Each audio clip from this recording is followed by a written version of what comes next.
welcome to 9 on the Positive Side. Thanks so much for joining us this weekend. This week's People and Places is going worldwide. We're catching up with a Pitt County native who is on the journey of a lifetime, a journey we can all join in on. Thanks to social media. Ken Watlington has more. So let's go check out the beach. This is what life looks like these days for Winterville native Rachel Harris. She, along with her rescue pup Fado, just finished a 5,000-mile solo drive from Mexico to Alaska. Through the desert and the mountains. Yeah, beautiful everything. I caught up with the 22-year-old in Alaska via Zoom to talk about her travels. What's summer like in Alaska? It's got to be pretty nice, right?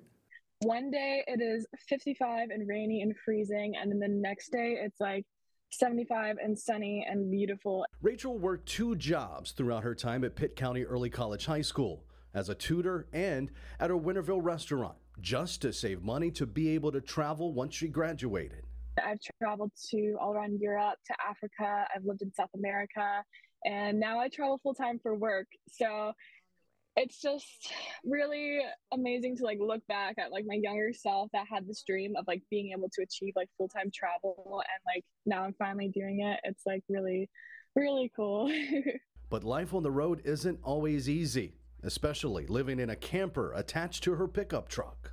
The wind in Baja, it's known to be just horrendous, and yeah, the roof came off.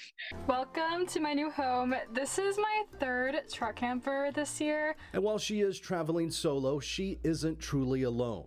Rachel has hundreds of thousands of followers on YouTube, Instagram, and TikTok, each of them along for the ride through social media. I love being able to share my travels. I especially I get a lot of messages from other girls that say how I am inspiring them to go out and travel alone and not be afraid, and it feels so good and rewarding. And even though Ray is fully embracing the nomadic lifestyle, it doesn't mean she forgets where she came from. Man, I really miss North Carolina. I just miss that cozy home feeling of being in North Carolina. It's such a special place. But outside of a visit home here and there, the travels and all the adventures that come with it will continue. There's still so many places out west that I still have on my list and want to see. And ideally, I would love to travel the Pan American Highway, which goes all the way from Alaska to Ushuaia in Argentina. It's kind of a dream. Maybe I'll make it happen in 2025.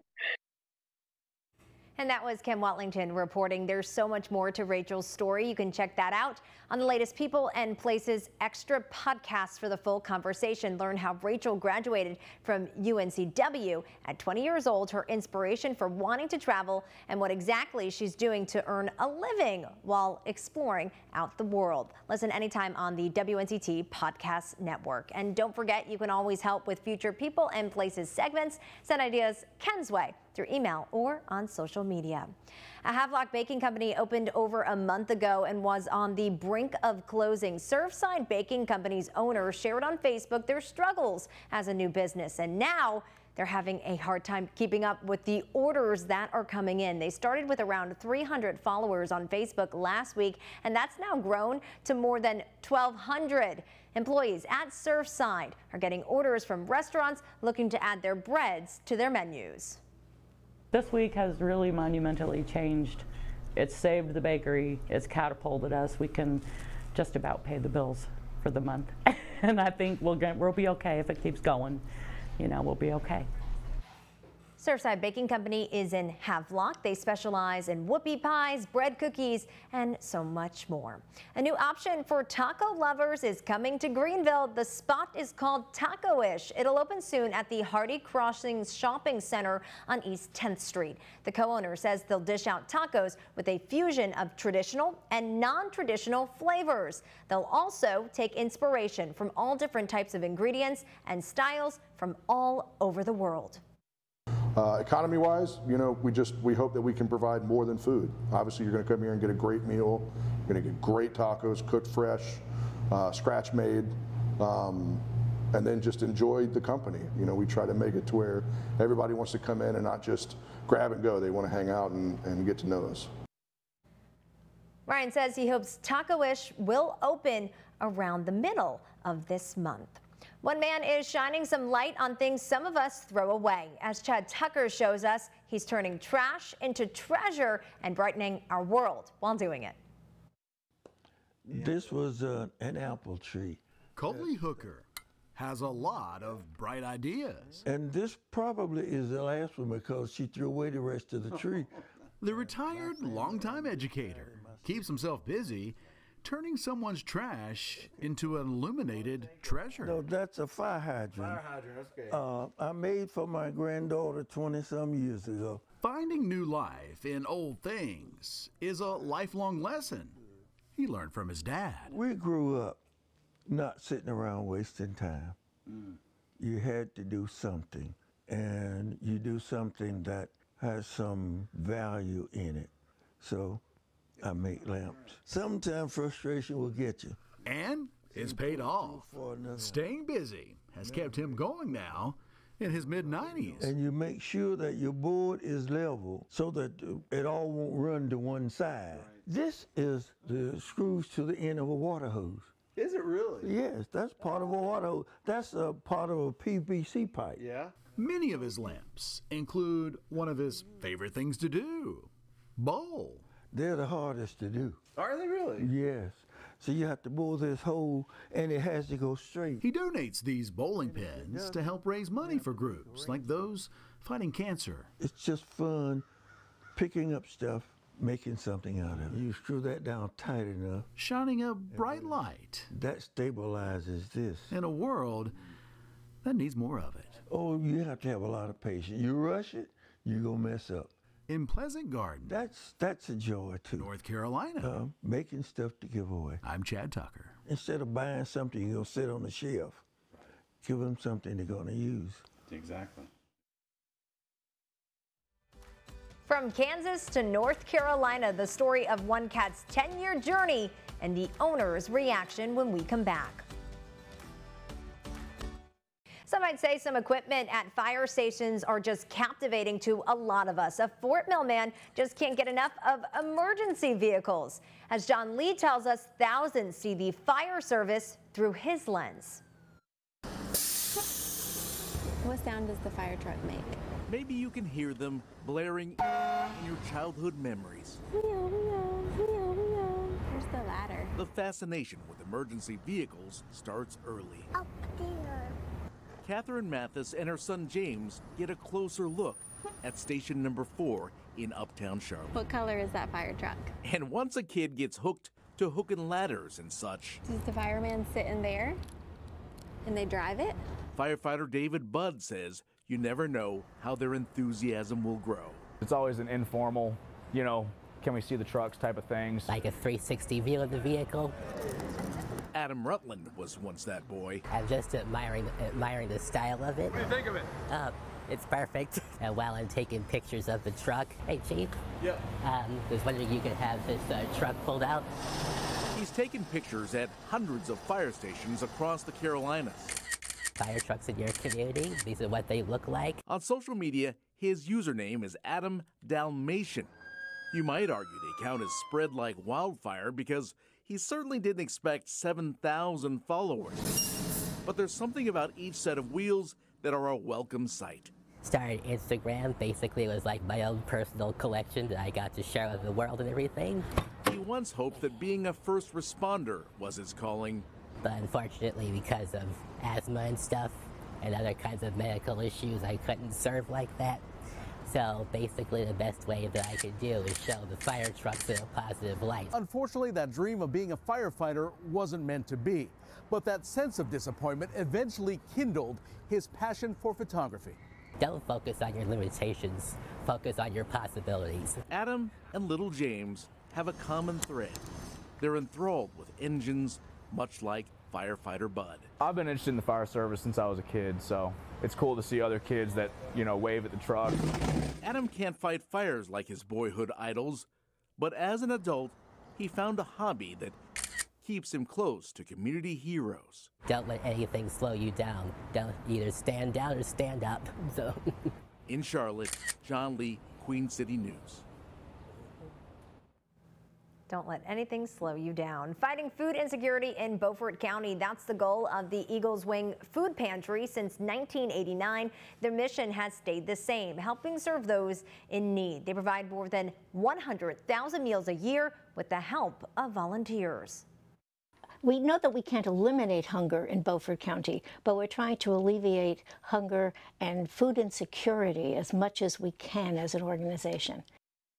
The food pantry does accept canned and boxed food donations. For more information, including how to get assistance or how to get involved, you can find this story on our website. It is one of our online originals. There is a new local podcast you can listen to. More on that when we come back on 9 on the Positive Side.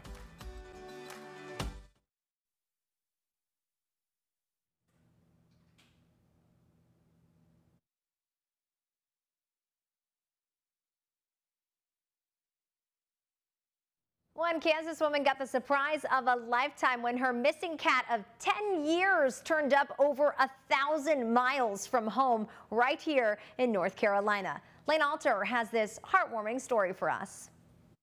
Carol Holmes spent August 19th thinking of her father, Bob. That day would have been his 94th birthday. And that day, she got an email about another Bob she was missing. Well, it was surreal. It really was. I was just so stunned. You see, this Bob was Carol's missing cat, named after her beloved father. Bob the cat disappeared from Wichita 10 years ago and resurfaced in North Carolina. She has no idea how he ended up there. I know the finder and I wish that Bob could talk and tell us the story of what happened during these 10 years. Someone in Fuquay-Varina, North Carolina, found the cat, brought him into a local vet, and had him scanned. That's when Carol got notice, all the way in Wichita. But it's very unusual to find a cat after they've been gone nearly a decade. Carol is thrilled Bob has been found and is now working with a volunteer group to get Bob back to Kansas because, of course, there's no place like home. That was Lane Alter reporting. Several ECU health nurses are among some of the best in our state. In the Great 100 Nurses list, 13 are from right here in Eastern North Carolina. Nominations are sent in by coworkers, supervisors, family members, and patients. ECU Health says it's no surprise several of their nurses were honored. I think it speaks a lot to the commitment of our team of nurses, right? So it is about purpose. It is about elevating a level of care for individuals in rural Eastern North Carolina in any variety of settings, right? From our large academic medical center to our very, very rural critical access hospitals. The nurses will be recognized at a gala in October. To see the full list of the 13 nurses from ECU Health, we have them posted on our website at WNCT.com. A local police department here in the East is trying to connect with people. 9 on Your Side's Claire Curry spoke with law enforcement in Kinston about their unique platform to keep residents there informed. Here at the Kinston Police Department, officers are using microphones and a headset to give community members a better understanding on their day-to-day. With their new podcast, law enforcement hopes to reach a wider and younger audience, to get people interested in some of their open positions and allow for the community to get to know some of their officers. The hosts, Sergeant Brian Biggins and Sergeant Jay Moody, hope to expand to interviewing people the police department frequently interacts with, like the district attorney and local judges. I'm looking forward to reaching out to our citizens in our community and for our police officers having the ability to tell their story. And we're looking to maybe recruit some people. You know, we believe home talent is the best talent. They also hope to inform people of different things their department is working on and events in the future. They hope to release their hour-long episodes bi-weekly on Spotify and possibly branch out to Apple Music and YouTube eventually. They hope to have the first episode posted by October 1st. In Kinston, Claire Curry, 9 on Your Side. The local nonprofit Craven Literacy Council is helping build literacy skills to improve and empower adults and their families. They offer a program that teaches reading, writing, spelling, and math to adults who read at or below a basic skill level. In Craven, Pamlico, and Jones counties, around 19,000 adults read at or below the 3rd grade level. Our learners, our students are here because they want to be here. This is not something we can give them. We can't do this for them. They have to put in the work themselves, and they are choosing to make education a priority. The council also provides an English language learner program for immigrants who are coming to the U.S. and want to prepare for their citizenship test. To learn more about the Craven Literacy Council, you can head over to our website, WNCT.com, and this is one of our online originals, so you can find that under the online originals section. You might have heard of influencers, but maybe not this time. What gets people following her next? Social media has introduced us to a wide world of hobbies, fads, and interests, while one woman in Germany has turned to TikTok to share her love of a unique pet. CBS's Ian Lee has more. They're not cute or cuddly and have a face only a mother could love. But Chris Buckley wants snails to slime their way into your heart. The snail is good as a pet because it doesn't need so much attention. So you don't need to walk your snail, for example, or it's not loud, you know. The mother of 2 from Germany says her kids turned her into a snail-fluencer on TikTok and Instagram. She now welcomes nearly 200,000 followers to the slimy side of life. I think it was like the 2nd video that got viral, what I posted, and it was with my snails. And then like the people begged me, and and then I came into this whole snail game. Buckley raises around 5,000 snails of different species in a warehouse. Some, like the Achatina, are nearly 10 inches long and weigh 1.5 pounds. She sells her slugs with shells to folks looking for an easy pet. You have to decide what kind of snail you want at first. Then you're gonna buy an enclosure for the snail. You need soil, of course, stuff where they can hide in, bowl full of water, food, of course, and that's about it. Encouraging people to come out of their shells and join her, even if it's at a snail's pace. Ian Lee, CBS News. It is really interesting. Thank you so much for joining us for 9 on the positive side this weekend. But of course, before we go, one last thing to show you. A 4-legged friend helping students get the new school year off on the right foot. Have a great weekend, everyone. We will see you next weekend.